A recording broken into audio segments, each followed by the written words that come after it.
Hey everyone, David here for Dave's WordPress, and the Quickstart Kits is one of the things that we want to talk about today with regards to SEO optimization. So inside of our Quickstart Kits, we include this Google WordPress plugin called SiteKit. Now you can go to sitekit.withgoogle.com and you can read all about the intricacies as well as the documentation. And of course you can click on Install SiteKit and you can download it and install it in your current existing WordPress. However, again, it's already part of Dave's WordPress kit, and all you have to do is scroll down to the S's for SiteKit by Google. And before I activate it, I just want to disclaim that I am using this site-a.localhost. This is on my development server locally. It's not a real web page. So we're going to encounter some unusual and or errors that basically you're not going to see. So I'll kind of disclaim them as we go through. So I'm going to go ahead and activate, and lo and behold, we get this warning, your site may not be ready. And it says it looks like I'm in a staging environment, which I just disclaimed. And that's fine. And so one of the things that you can do here on a real site is you'll go ahead and click Start Setup. As a matter of fact, I'm going to pause the video. I'm going to log into the back of my personal website because it's already existing. And then we're going to pick up right here at this Start Setup. So give me just a few seconds. And through video magic editing, I am immediately back. And I've logged back into my site, but I've not added the plugin. I figured in this video, why not go ahead and show you how to install it in the event that you don't have Dave's Quickstart Kit inside of Dave's WordPress. This means that you have an existing site like I already have, and you just want to use this as some educational content. All right, so to begin, just click on Add New, and then come up here in the search box and just type in Site Kit Google. And with any luck, it'll show up, and I just click Install Now. And normally, if you're on an existing site, you'll go ahead and click Activate. But I said I'm going to take you where we had left off previously. So, assuming you're back in Dave's, Quickstart Kit here, and you'll scroll down and you'll see, Site Kit by Google. It's actually technically not activated, so we're going to activate it. All right. So at this point, we're in the same stage as we normally would be when we install it either fresh or whether you've purchased Dave's Quickstart Kit for the introductory price of only $10, which will save you at minimum an hour or more of your time in research and setup and configuration. So all you do at this point is you start to click the Start Setup. Now, if you want to give Google some more additional information, I personally feel like they collect way too much as it is. I'm not going to offer any more. I don't check it. So go ahead and click the Start Setup. So it basically wants to say, do I really own this site? And of course you do. And so you'll go ahead and you'll sign in with your Google account. If you don't have a Google account, you'll need to go ahead and sign up for one, which will give you a Gmail, webmail, and a whole bunch of other stuff. But to use services that Google offers from all of the ones that we're going to use here, for the Search Console to Google Analytics to YouTube to Gmail and a plethora of other things, it all starts with the Google account. So make sure you have that first. Otherwise, you're going to immediately be lost here. But if you have that already, then go ahead and pick the primary account that you want to use for managing your website. Use that, and that's what you're going to use here. So I'm going to click on that, which I'm going to have to give it permission. So just tell it allow. And go ahead and click Proceed. So that'll get everything all wired up here. And give it a second because I've already clicked it. And if you'll see at the top tab, it's spinning away here. And hopefully it won't spin too much longer. Oh, maybe I have to click Proceed again. Okay, I guess maybe I clicked it, thought I clicked it, didn't click it, whatever. And at this point, you have to allow permissions. Again, make sure you read all of this. I've already actually done it, and so I'm okay with this.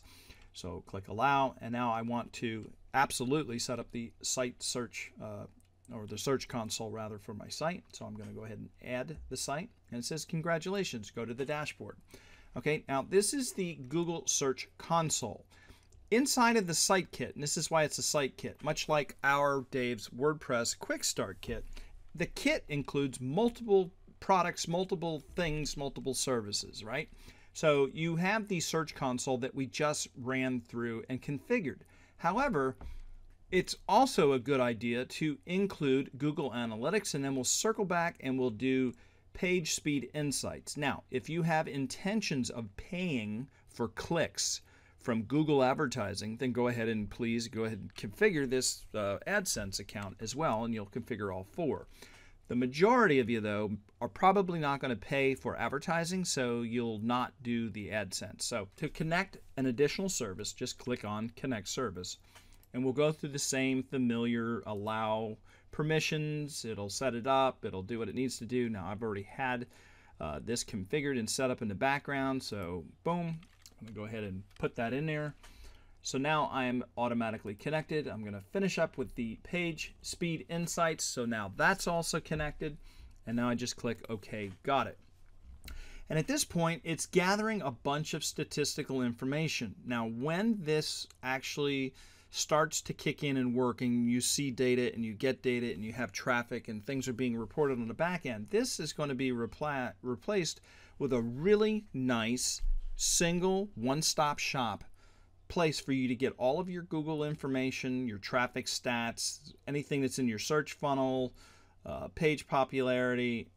Right now it's going through my server. It's trying to figure out, it's going to grade me how well the user experience is. And that's important, guys, because when it comes to SEO, whatever this says, whether you agree with it or not, or your own testing tools come up with different results that may be acceptable, but Google finds it unacceptable. Keep in mind, it doesn't matter what you think. It matters what Google thinks.